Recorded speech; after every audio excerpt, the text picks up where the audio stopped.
Good evening, ladies and gentlemen, and a very warm welcome to the second edition of the Asian Brand and Leadership Summit 2015. I'm your host, Neha Sareen, and it gives me great pleasure in introducing my co-anchor for today, Mr. Viraj Kalra, who's looking rather dapper.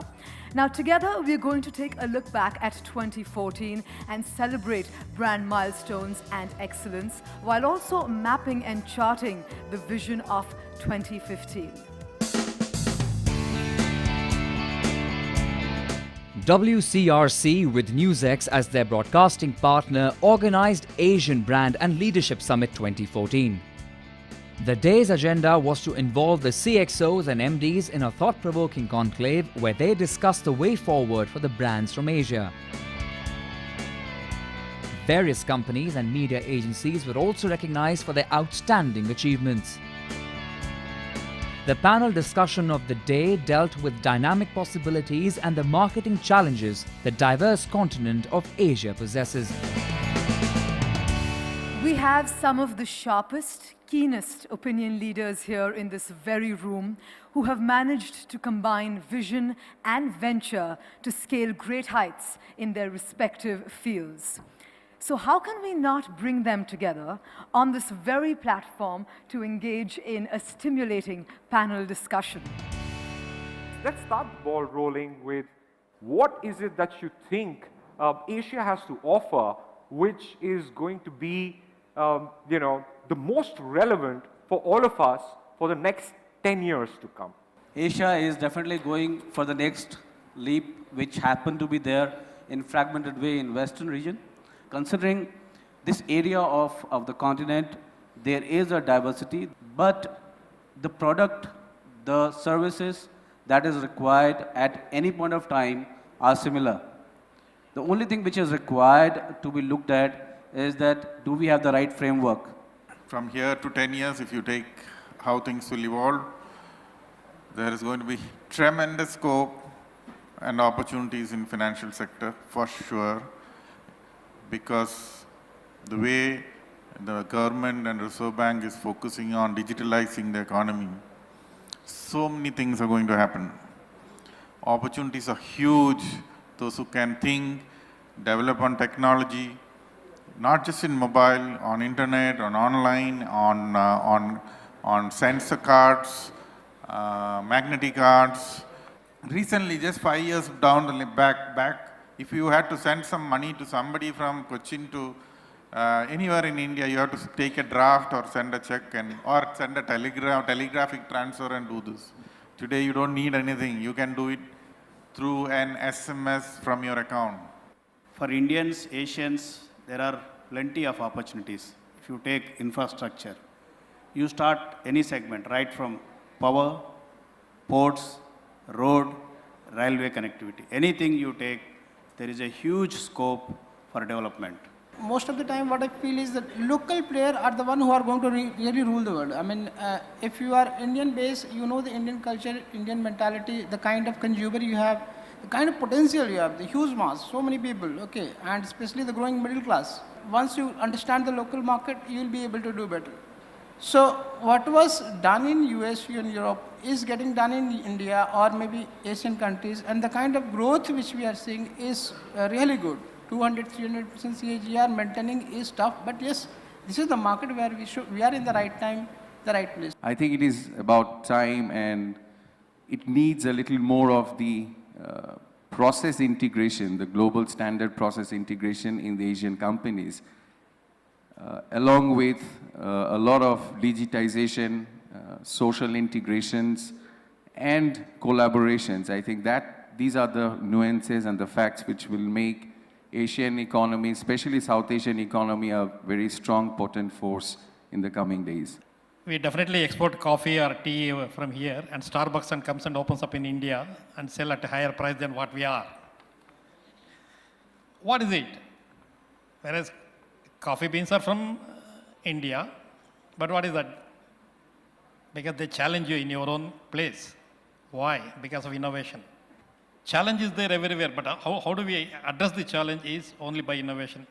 We take any field, let it be any walk of life, the greatest asset that we in Asia we have is our manpower. Today we can challenge any company, any country. People who never used to think of India as a developing country, today all the top industries are come to India, whether let them be from any part of the world. We are now a part of the leading commercial bank in Sri Lanka. If you heard about Head National Bank, that's second largest commercial bank in Sri Lanka. In recognition of our brand strength and in recognition of central bank recognizing us as one of the potential finance companies to be the leading microfinance provider, they have acquired us.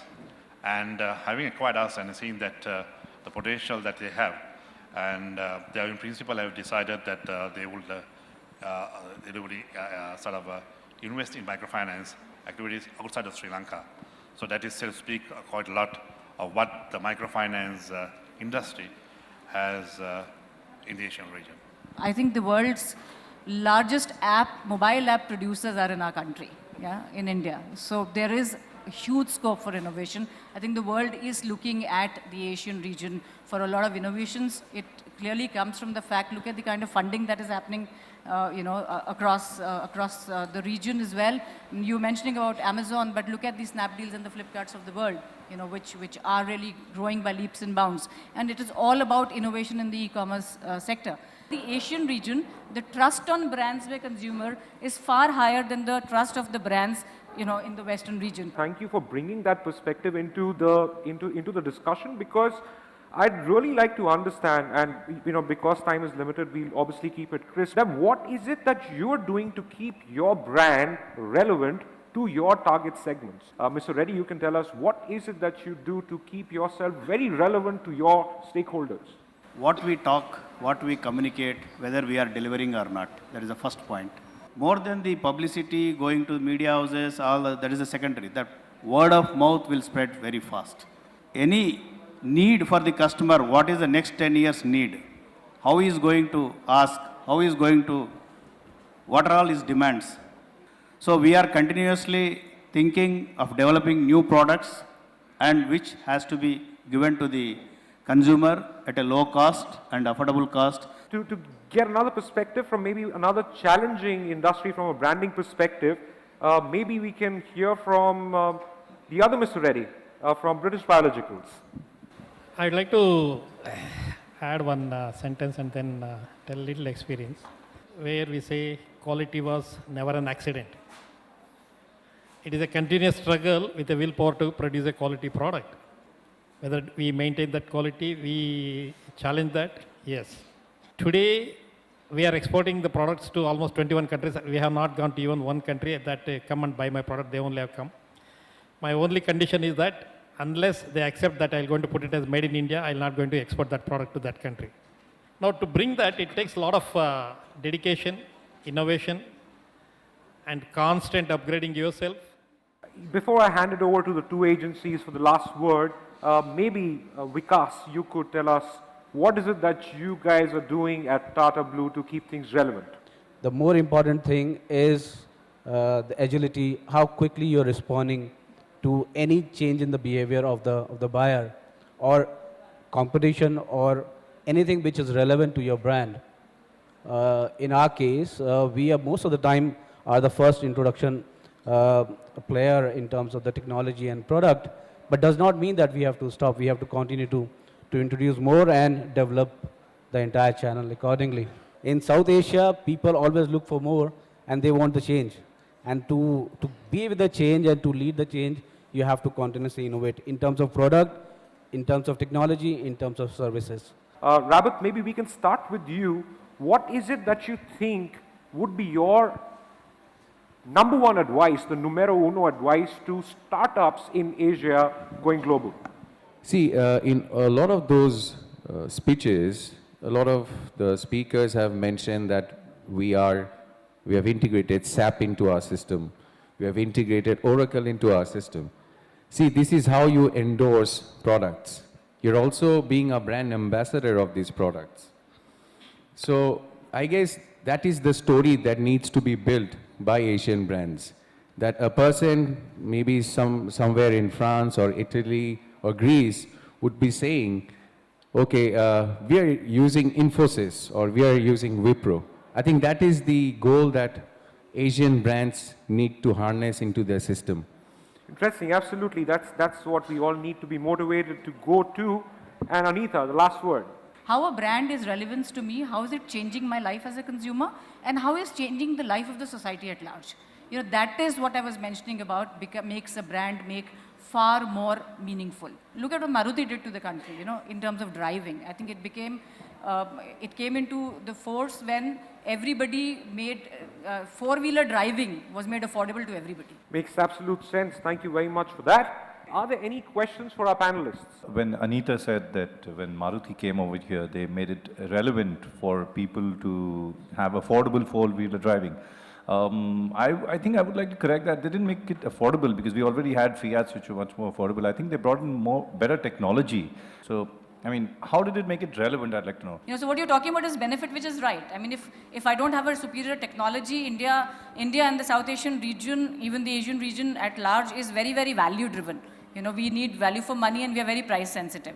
So those things will definitely be there. You know, those are brand benefits. But at large, what did Maruti do? You know, it just brought in a vehicle at every price point which was affordable by that consumer at that price point. So that is what I mean by saying that it actually changed the complete driving canvas in the country. If you look at Asian markets and India subcontinent, or even within that India, there is a lot that still needs to be done. So we have a large population and we have a large agenda of influencing lives. So we are on that journey, and there is a lot more, as I spelled out, those 2 or 3 key things, key drivers. There's a large agenda of continuing to build that and making our science and our brands accessible to more and more people in a very meaningful way.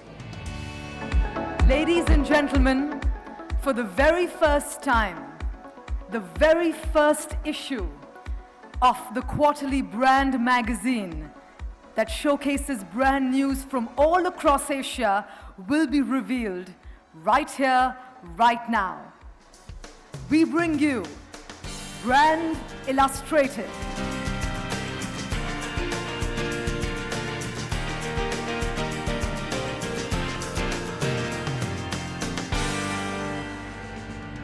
We are talking about the CMOs, the brand custodians, the sales heads and the marketing heads that have made campaigns in this year that have been relevant to all of us. And this section is of course called the Marketing Masterminds of India. The first award in this category went to Anisha Motwani, Director, CMO, Max Life Insurance.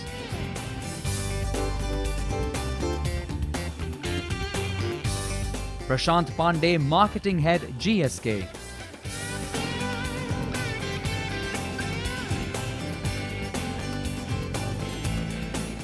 Next up was Manish Seth, Director, Sales and Marketing, Bacardi, India.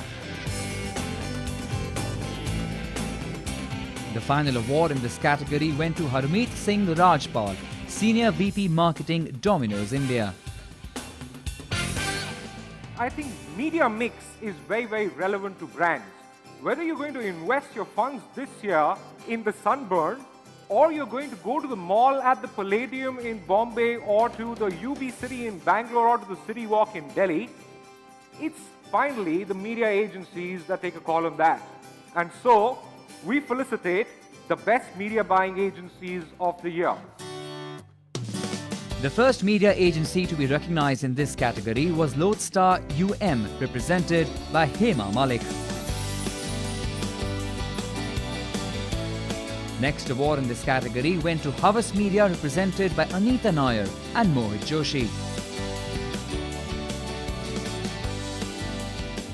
The final award in this category went to Percept Media, represented by Reshmi Ranjan Patnaik.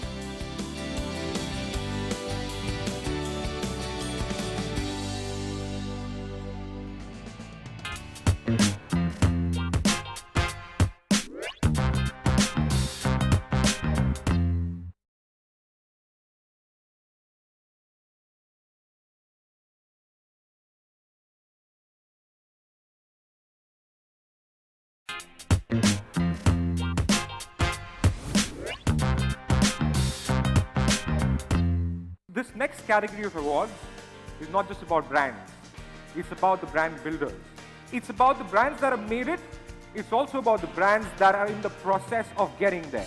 It's about the brands that have led with the promise, and it's about the brands that are the promise.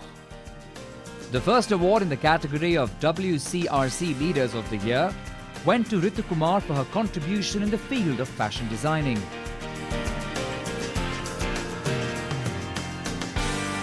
The brand actually belongs to India, and it's perhaps is the only brand in the fashion world which has a very organic indigenous handwriting. And I think as a country we should be proud of the fact that we have our individuality and it expresses itself in various ways, and not least through the textiles and the crafts of this country. Kumar Mangalam Birla was chosen as the Icon of the Year 2014. Rajiv Dubey, Director Group Corporate Services, received the award on his behalf. Let me first of all thank the World Consulting and Research Corporation for the award Icon of the Year. I accept it on behalf of our over 120,000 colleagues spread over 36 countries across the globe. The Aditya Birla team is what I call a 3D team, a team with a deep driving desire to excel, to win, to build businesses that will win not just this year and the next, but also in the next generation and the generation beyond that. Piyush Bansal, founder and CEO of Lenskart.com, was recognized as the Entrepreneur of the Year 2014. Well, time is precious, I think. Every second that passes, right, we're losing a few orders, so keep going. And I think overall for Lenskart, the journey has been to define how people have thought of eyewear in the industry. I think for Lenskart, the changing moment was when we said, look, this is the most important accessory on your face. So, you know, make it cool, make it quirky, and move on. Aditya Birla Group was awarded the Company of the Year 2014.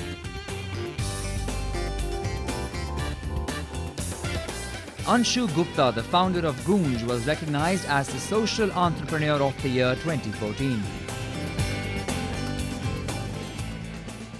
I think social is the way forward for sure, but whether it is from the voluntary sector or from the corporate sector, what is needed most is the honesty. Dr. Vandana Shiva, founder of Navdanya, won the Social Activist of the Year 2014. Maya Goburdhan, co-director Navdanya, received the award on her behalf. Well, first of all, I would like to thank WCRC to have honored the work of Dr. Vandana Shiva, her contributions in the social sector.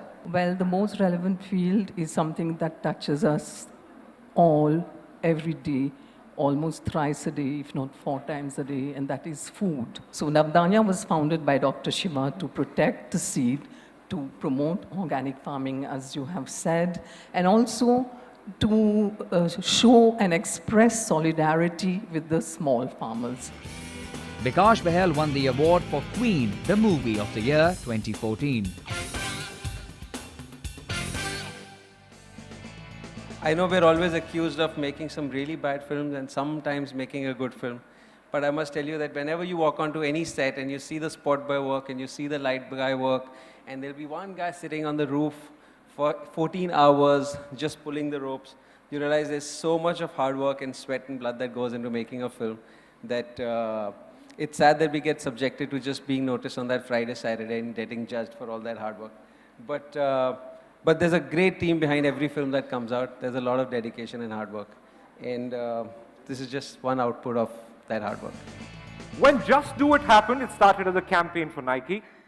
It's a Sony was a campaign for Nike. And they ended up becoming the taglines or the calling lines for these brands. And when something like that happens, it becomes exciting. So to salute the campaigns of the year is this next category. The first award in this category went to Lolintas for Free Charge.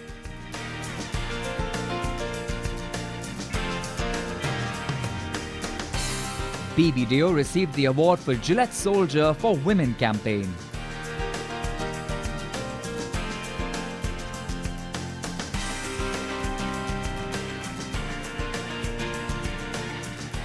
Ogilvy received the award for Google Reunion Campaign.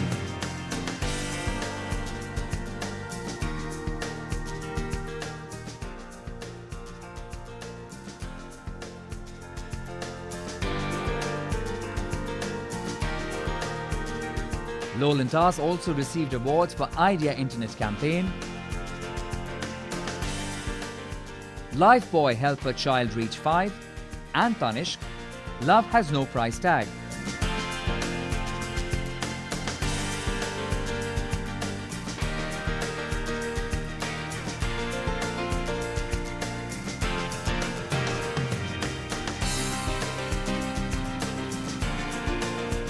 Ogilvy received the awards for Sunny Fresh 700 Se 7 Kadam campaign and Vodafone Made for You campaign.